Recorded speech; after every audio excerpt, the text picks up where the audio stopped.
Hola amigos, en este nuevo video voy a hacer un retiro en vivo de esta minería de staking que nos permite retirar micropagos a FaucetPay gratis sin invertir ni un solo centavo.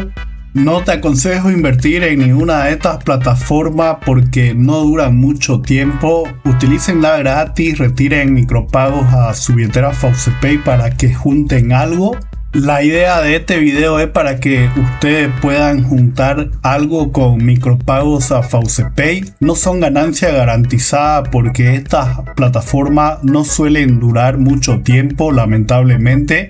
Esta plataforma se trata de staking. Acá salen estos planes que nos permiten ganar estos porcentajes. Acá cuando nosotros entramos nos dan como 50 centavos de fondos gratis para ponerlos acá y lo activamos. Me sale denegado porque no tengo nada en mi balance y al otro día nos dan en nuestro balance para poder retirar un micropago a FaucetPay.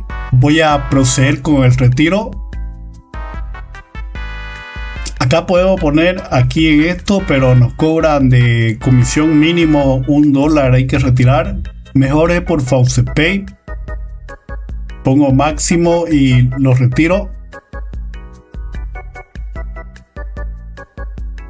Se acaba de realizar con éxito el retiro. Voy a revisar mi billetera FaucetPay. Y listo, me acaba de llegar los micropagos a mi billetera FaucetPay. Así está funcionando esta minería de staking que hace micropagos a FaucetPay. Y bueno, espero que la puedan aprovechar. Aquí van a tener su link de invitar amigos para que inviten a sus amigos y retiren lo que puedan de esta staking que hace micropagos a FaucetPay. Todas las plataformas que traigo te aconsejo utilizar gratis. Son pequeñas ganancias, micropagos que hacen a FaucetPay. Algo es algo para que puedan juntar a su billetera. Y voy a seguir trayendo más plataformas que hacen micropagos a FaucetPay para que puedan seguir juntando algo a su billetera.